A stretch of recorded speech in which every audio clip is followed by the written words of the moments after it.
this tomb and go and do all of this that needs to happen. But he loved Mary so much that he still wanted to go to her first. That before he had even ascended to the Father, he says, go find my brothers and tell them. He wanted his disciples to know that he had not been stolen, but that he for sure had been resurrected. That at this moment, Mary has been given a purpose. That before Jesus even goes to the Father, he goes and gives a calling of ministry, of purpose to this woman to go be the first evangelist that gets to go and tell others, Jesus is alive. I saw him face to face. He says, Mary, he said, go and tell them. Mary Magdalene found the disciples and told them, I have seen the Lord. Then she gave them his message that he is alive. He is resurrected. All of this because Jesus wanted to first take care of this before he got to enjoy the glorified body. Number one this morning, there in your notes, in your bulletin, Jesus calls people out of sadness and into hope because he still calls names out right now. He is still calling us right now. Mary Magdalene again went to the tomb hopeless, but she left healed. And I'm not talking about physical healing, a mind that was healed, a heart that was healed, her emotions of fear, of sadness, all of that was submitted to the joy and purpose. And now this new life that she understood, he is alive, he is not dead, I'm going to go and live this. She left healed that morning. The gospel tells us that Mary had been delivered. She had been freed. She had been set free by Jesus from 7 demons, it says. This woman had a past. Some historical theologians, people that study the Bible and history, they would say that this woman had a past. She was a prostitute. She had been with different men. She had done things in her life. I was just telling Joel yesterday that they always show women that play Mary Magdalene in the movies and the shows. They always choose a real pretty woman, maybe just because it's Hollywood and they know that you want to watch the shows, I guess. But I'm imagining one of the rough-looking women through our city that sometimes we're driving around, and you know they've been through some stuff. You know that they've been under some bridges. You know that it's been some difficult times, some substances, some different things that people have hurt them, abused them, hurt them, that they have tried to numb the pain using different things, and it's just, you see them and you just know. Think of Mary Magdalene like this. Don't think of the cute little Hollywood star. Think of a Mary Magdalene that went through it. Some other historians say that it's the same woman that was saved in the middle of adultery. Doesn't go into specifics, but it could have been her. That Jesus would save her from being stoned while all the men had rocks in their hands and wanted to beat her and kill her for catching her in the act of adultery. Jesus shows up, he writes something on the sand, and he simply looks up and he says, if you have no sin, then go ahead and throw the first stone. If not, leave it and go ahead and go on with your day. Every single one of those stones was dropped on the floor, and they walked away, and he looks at this woman and he says, go, your sins are forgiven. Go and sin no more. If this was Mary, if this is the same Mary that was saved and delivered from 7 demons that were attacking her mind and her thoughts and were controlling even her physical body, she knew this Jesus. She trusted in him, so she became loyal. She was faithful. She was now heartbroken. At this moment, when she goes to the tomb, her hope died with Jesus on the cross. But that morning, when Jesus called her by name, Mary, everything shifted now in her life. The Bible tells us in the book of Isaiah, chapter 43, verse 1, he tells us, fear not, for I have redeemed you. I have paid the price for you. I have called you by name. You are mine. Tim Keller says that the resurrected King of Jesus, that empty tomb still today is a receipt that tells us that Jesus paid it all in full. and that it is paid for. It is done. The tomb is empty. We have been redeemed. And that he calls us by his name, by our name. He calls us directly. There's something powerful about someone calling your name.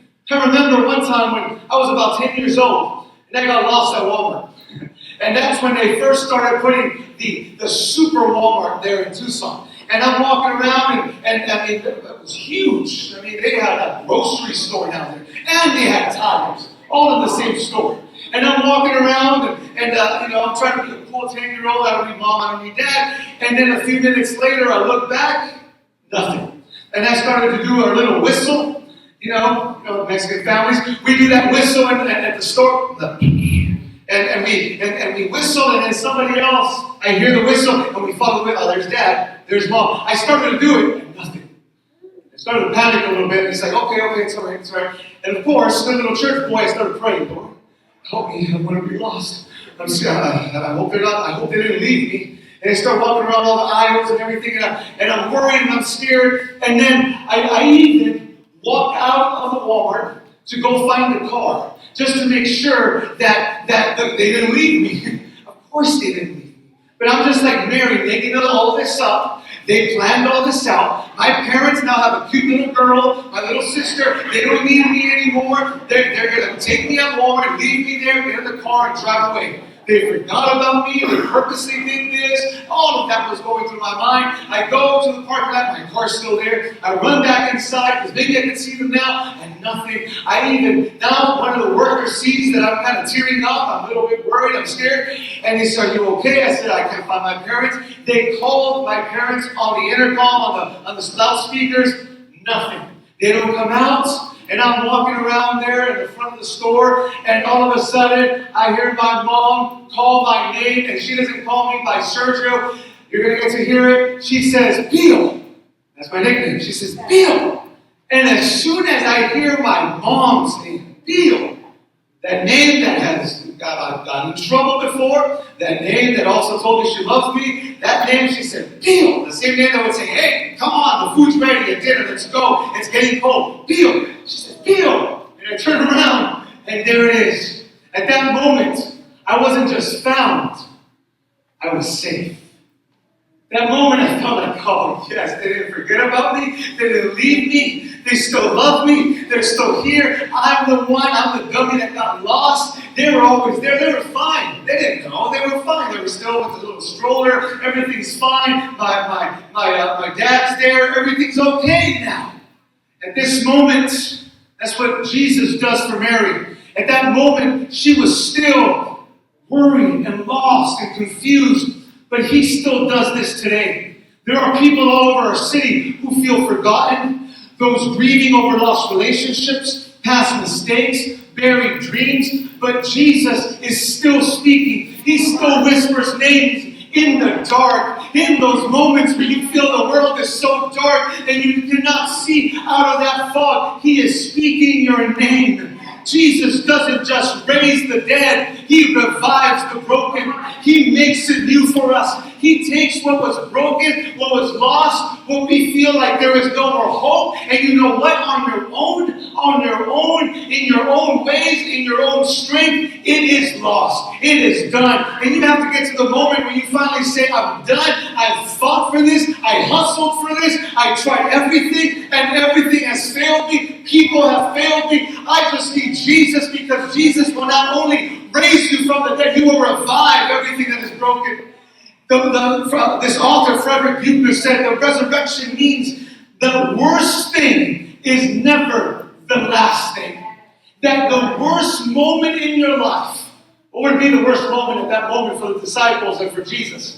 That Saturday, that Sunday morning, Jesus is completely, fully dead. He is not sleeping, he is dead. But the Messiah, the Savior of the world, to them is dead. Their hope, their future, their destiny, everything that they prayed for is now dead in a tomb. But the resurrection tells us that no matter how difficult things have gone for you, no matter what darkness you're in right now, no matter how difficult and dead things seem to be, the resurrection tells us that there is still hope, that the best is still yet to come.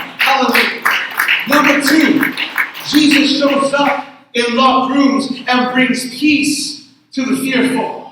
In John chapter 20, the disciples were hiding in fear behind locked doors. Their rabbi was just crucified, and they feared that they'd be next. They were going to do the same with them. But then suddenly, all of a sudden, I love that word that the Bible uses all over the Bible, suddenly. There are these suddenly moments. You thought that you were coming right now to come for an Easter hunt and get some eggs and get some tacos and just have a good time. But there are these moments, these suddenly moments where Jesus just arrives. Suddenly Jesus appeared and said, peace be with you. Look at John chapter 20, verse 19. That Sunday evening, that was in the morning, but now Sunday evening, the disciples were meeting behind locked doors because they were afraid of the Jewish leaders. And that tells me that Peter and the one that runs really quickly, that Jesus loved, John, that both of them went back believing, but they still had fear. That we could believe, that we could have all of this and still not fully understand what that means to me personally. All of us in this room, most of us, you're here because you believe, because you want to believe, but there's still a lot of things that get in the way, mostly fear and doubts. And so you want to believe, and so this Peter and John are still locked behind closed doors. If I was them, I would say, no, Jesus is alive. He's coming right now. Don't worry, let's open up all these windows and doors, we're good. But actually, if I'm honest with you, if I was them, I would put more locks. Because I still don't believe it. Hey, I want to believe, but I don't know. But then suddenly, Jesus was standing there among them. I didn't see a door open. I didn't see a window cracked open. It just says that suddenly Jesus was standing there among them. He says, shh, peace be with you, he said. And as he spoke, he showed them the wounds in his hands and his side. They were filled, the disciples now that were filled with fear, were filled with peace now, and now were filled with joy when they saw the Lord. Sometimes we lock doors, not just in our homes, but in our hearts. We try to keep the pain out, but we end up locking hope out too. Jesus doesn't need a key. He shows up anyway. He'll still do everything possible. He does the impossible to come to us when we need him. We have a Jesus that will do the impossible. He will walk on water to save us from the storm. He will appear in a locked room without needing a key or a door to get to his disciples and bring them peace. He can come victoriously out of a stone-covered tomb to give us new life. He can get into this church building and bring you. He can get you into a church building on a Sunday morning and you're like, this is the last place I want to be. But he brought you here this morning so that you can hear his voice calling your name. People in Stockton are afraid. They're afraid of failure. They're afraid of rejection. They're afraid of being alone. They're afraid of maybe the violence in the streets. They're afraid of what's going to happen. They're afraid of the economy. They're afraid of whatever a president or a governor may be saying. They're afraid of the news. They're watching way too much Univision and CNN, and they're more focused on those type of things and watching too much Fox News. And they're worried. They're scared. They don't know what to do. They keep looking at 209 times instead of reading the Word of God. And so they're so scared and worried. But he says, peace is not the absence of trouble, but it's the presence of Christ. Was there still soldiers out there looking for them? Yes. Was there still Jewish leaders out there looking for them? Yes. Had anything outside of that room changed? No. But Jesus was now in the room. Jesus was there, and he had given them peace. Number 3, Jesus still shows himself to Thomas, and he still shows up for the doubters. Now again, at this moment, we know poor Thomas. We still call him Doubting Thomas. But he just wanted what the others had. He wanted proof. Poor Thomas wasn't there. Let's keep reading verse 24. Now Thomas, also known as Didymus, or the twin, one of the 12, was not with the disciples when Jesus came. Where was Thomas? Where was Thomas? He missed church that day. He missed out. He should have been there with the others, but because he wasn't there, he's over there still living in his doubts. Every time that you try to live this life on your own and try to do things on your own, you miss out what God is doing with the family, what God is doing with the church family, what God's doing with us. That sometimes we try to live life on our own, and that's when we get all our own dumb lies that we tell ourselves. And it's easier to hear the lies of the enemy when there's no other voices of brothers and sisters speaking life to us and telling us, hey, you're going to be okay, let's go, let's work together in this, I'm here for you. Thomas at this moment, I'm not saying he wasn't sick, but he wasn't with them. And verse 25, so the other disciples told him, we have seen the Lord. But he said to them, unless I see the nail marks in his hands, and I put my finger where the nails were, and put my hand into his side, I saw the wounds.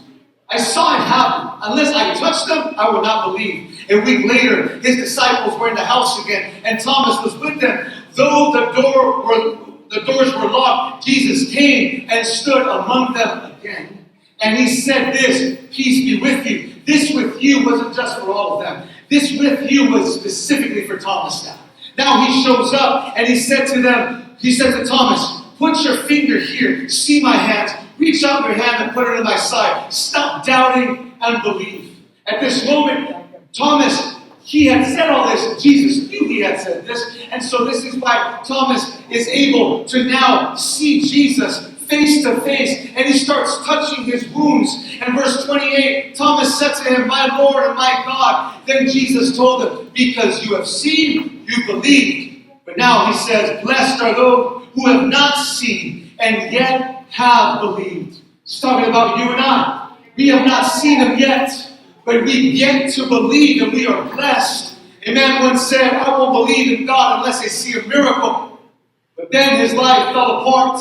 He lost his job, he lost his marriage, he lost his peace. In the middle of a church service, someone prayed for him by name, not knowing his story. And that was a sign that he didn't even expect. God still proves himself in very personal ways. Some people here in Stockton are just like Thomas. They've been hurt, they've been lied to, they've been disappointed. Why should I trust in anybody when everybody has failed me? They want to believe, but they need something real. And the good news is this, that Jesus isn't afraid of your doubts. He's not afraid of your questions. He'll meet you right when you need him, and he will show up right where you are.